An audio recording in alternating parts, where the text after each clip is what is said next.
오늘 설교 제목을 하나님을 행복하게 하는 성도 이렇게 제가 정해봤습니다. 따라합시다. 하나님을 행복하게 하는 성도가 됩시다. 누군가 여러분에게 행복하냐고 물어본다면 행복하다고 말하시겠습니까? 한번 옆 사람한테 물어보십시다. 행복하십니까? 네. 부인들 얼굴은 행복한데 남편들의 얼굴은 별로 행복하지 않은 것 같아요. 현대인들이 가장 가지고 싶어 하는 것을 모든 걸 가지고 산 사람이 있습니다. 성경에 그런 유일한 인물이 하나 있는데 돈도 너무 많아가지고 돈이 돌처럼 보이고 이 여자도 한 1000명 데리고 살고 주변에 있는 나라들도 벌벌벌 떨면서 그 앞에 머리를 조아리고 누가 보든지 그냥 선물을 싸들고 와서 좀 지혜 좀 달라고 벌벌벌 떨고 머리는 세상에서 누구보다도 제일 똑똑하고 책 한 번 읽어버리면 싹 외워버리는 천재 중에 천재, 그런 천재가 있었습니다. 그 천재가 누구냐? 성경의 솔로몬입니다.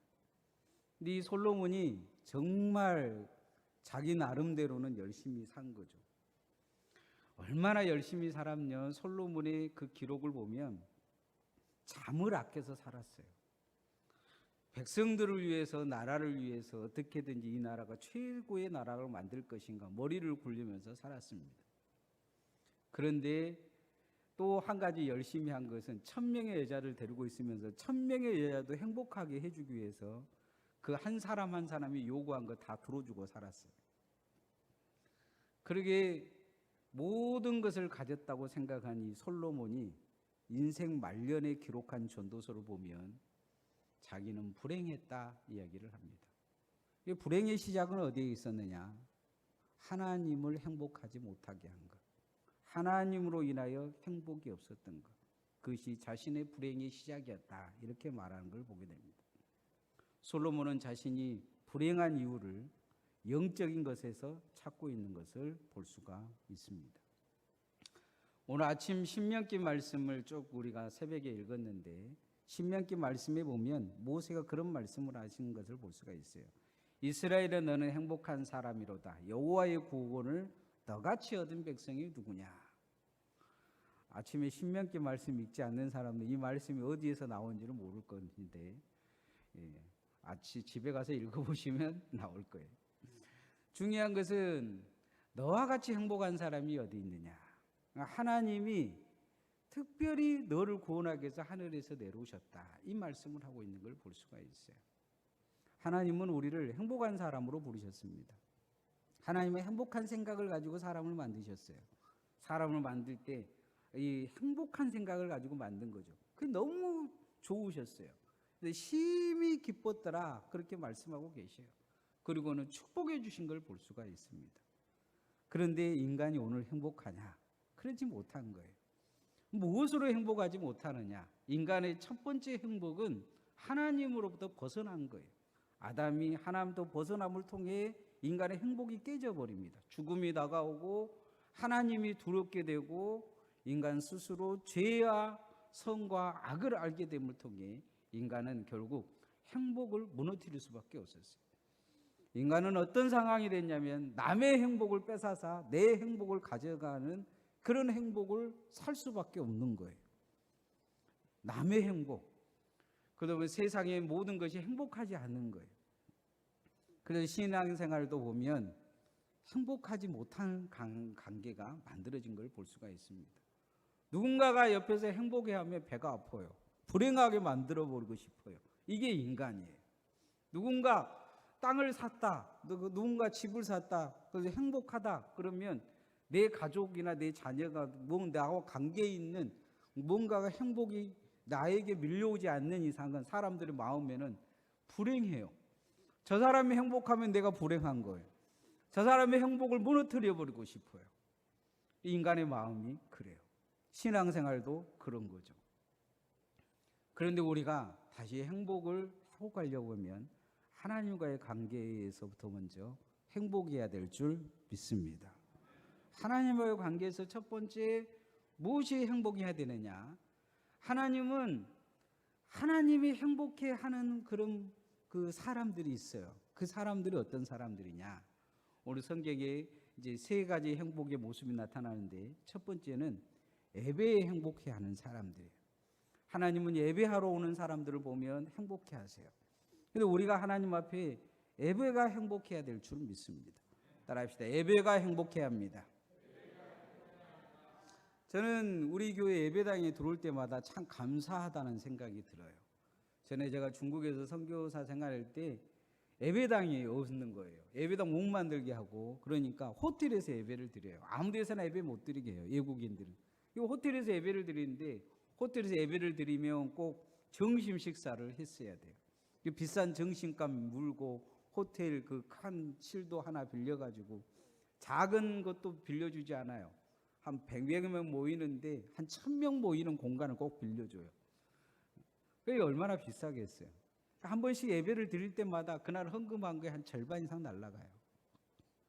그런데 또 무슨 자기들의 행사 있으면 갑자기 예배를 못 드리게 해요. 그러면 예배 장소 구한다고 막 사방대 찾으러 다니고, 예배 장소 구하고 나면 막 예배 장소가 바뀌었다고 그렇게 알리고, 그리고 올까 말까 막 두렵고 막 그러죠. 예배당이 있는 게 얼마나 은혜인지 몰라요. 엊그저께도 어떤 그 목사님이 이렇게 카톡을 보니까 갑자기 그 건물주가 예배당을 비워달라 그래가지고 급하게 예배당을 이렇게 찾는 모습을 봤어요. 한국 유학생들이 그렇게 막 떠돌이처럼 예배를 드리고 다니다가 이제 한국으로 돌아갈 때 되면 비행장에서 마중을 하면 눈물을 흘리면서 그런 이야기를 해요. 예배가 그렇게 소중한지 몰랐다. 한국에 들어가면 예배 제대로 드리겠다. 그런데 그 친구들 지금 연락해 보면 예배를 제대로 드리느냐, 교회도 제대로 안 나가요. 하나님은 그 하나님이 꿈꾸는 상상이 있어요. 그 꿈은 뭐냐? 온 천지 만물들이, 만물의 사람들, 이 온 천지의 족속의 사람들이 몰려와서 예배드리는 광경을 꿈꾸고 계셔요. 1절 말씀 한번 같이 읽어봅시다. 1절 시작. 끝날에 이르러는 여호와의 전에 산이 산들의 꼭대기에 굳게 서며 작은 산들 위에 뛰어나고 민족들이 그리로 몰려갈 것이라. 하나님의 여호와의 성전이 있는 산이 세상 모든 민족의 산들보다 뛰어나고, 모든 민족들이 예배하러 성전에 몰려오는 그 꿈을 하나님이 꾸시는 거예요. 그 꿈을 꾸시면서 얼마나 행복한 생각을 하시겠어요. 행복하다. 이게 내가 만들고 싶은 하나님의 나라다. 이래서 내가 이 사람들을 창조했다. 하나님은 그런 꿈을 꾸고 계신 거죠. 이사야서에 보면 하나님이 우리를 지으신 주된 목적이었느냐, 하나님을 찬송하고 예배하기 위해서 지으셨다는 거예요. 그래서 우리는 먼저 하나님을 행복하기 위해서 예배가 행복한 성도들 되어야 될 줄 믿습니다. 예배를 행복해야 할 줄 알아야 돼요. 주일학생들 아침 일찍 깨워서 예배당에 보내면 막 그러죠. 막 눈 비비고. 제가 주일학교 설교 가끔 할 때 보면 그냥 성질 나갖고 온 애들도 있어요. 씩씩거리면서 엄마가 안 일어난다고 한데 주워 팼는지 어쨌는지 모르지만 좌우지간 엄마를 째려봐야 될 건데 목사를 째려보는 아이들도 있어요. 그런데 하나님은 그래도 행복해 하실 거예요. 그 모습이. 제가 그 째려본다고 저도 지 엄마처럼 꿈밥 한 대 주겠어요? 귀엽고 그래도 예배당 나온 것이 얼마나 고마워요. 하나님이 우리를 그렇게 보신단 말이죠. 우리를. 그래서 하나님 앞에 우리가 예배가 행복하도록, 예배를 회복하는 하나님의 종들 되어지기를 소원합니다. 하나님이 행복한 사람들, 그 사람들은 하나님이 복 주시는 사람들입니다. 두 번째, 하나님은 하나님의 백성이 하나님의 말씀을 들을 때 행복하기를 원하고 계시죠. 따라합시다. 말씀을 들을 때 행복해야 합니다. 저 세대에는 성경책이 참 많습니다. 성경책이 참 많은데요. 뭐 여러 가지 언어의 성경책도 있는데 가장 아끼는 성경책이 있어요. 신학교 다니면서 제가 가지고 다녔던 성경책인데, 그 성경책에는 이 친구들 사진도 붙어 있고 옛날 애인 사진도 붙어 있고 또 거기에 이렇게 빨간색, 노란색 하면서 그 일기도 써져 있고 저 중요한 것에 이렇게 동글뱅이가 막 쳐져 있고 제가 그 성경책을 중국도 가지고 갔는데 중국에서 그 제자들이 딱 이렇게 펼쳐보더니 금방 이명옥 씨를 찾아내더라고.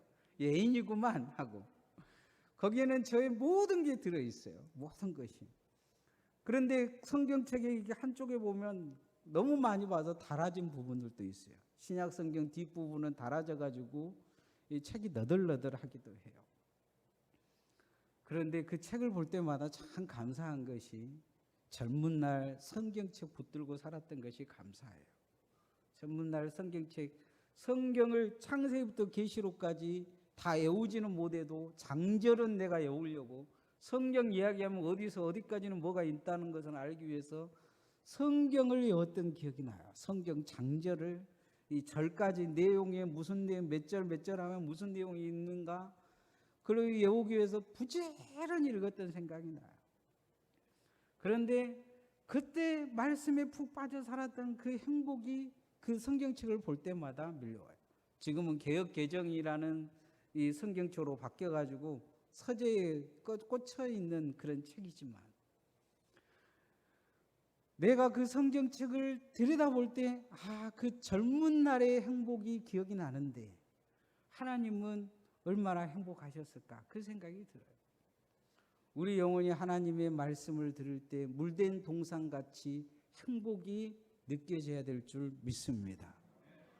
가끔은 제가 이렇게 교회 앞에 있는 이 소나무나 애들이 가물 때 제가 물을 줄 때가 있어요. 물을 주면서 무슨 생각이냐면 물을 딱 주는데 소나무가 행복해하는 느낌이 들어요. 내가 미쳤는지 어쨌는지는 모르겠지만 그런 느낌이 온단 말이죠. 하나님도 우리에게 말씀을 공급하시면서 얼마나 행복하시겠어요. 하나님이 그런 행복을 드러내는 구절이 있습니다. 2절 말씀 한번 같이 읽어봅시다. 2절 시작.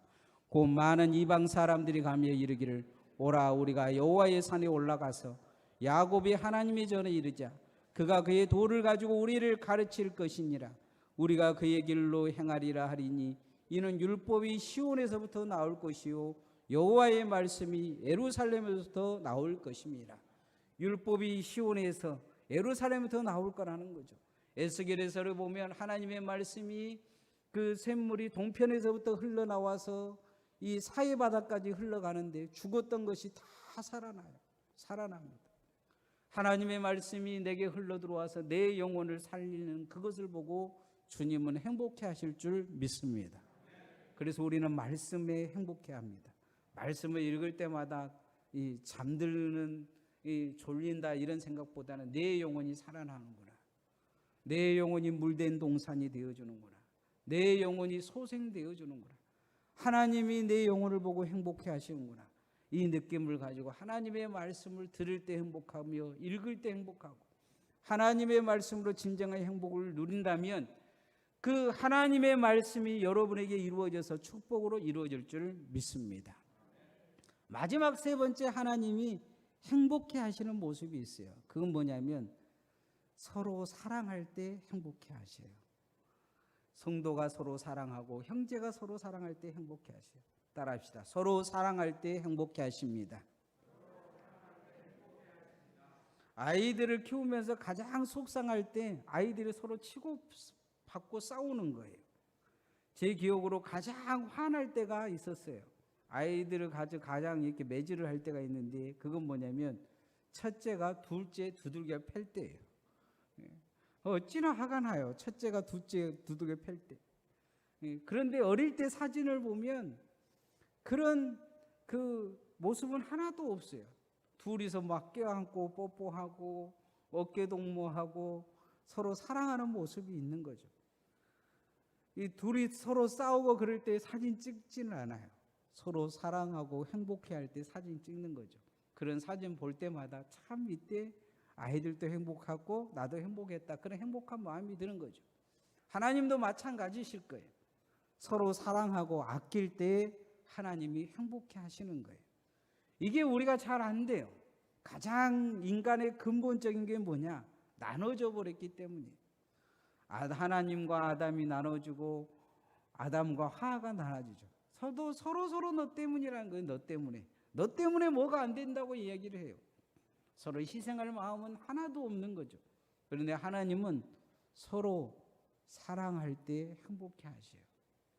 전쟁이 그치고 내 마음의 미움이 사라지고 정말로 사랑할 때 행복해 하시는 걸 볼 수가 있어요. 3절 말씀 한번 같이 읽읍시다. 3절 시작.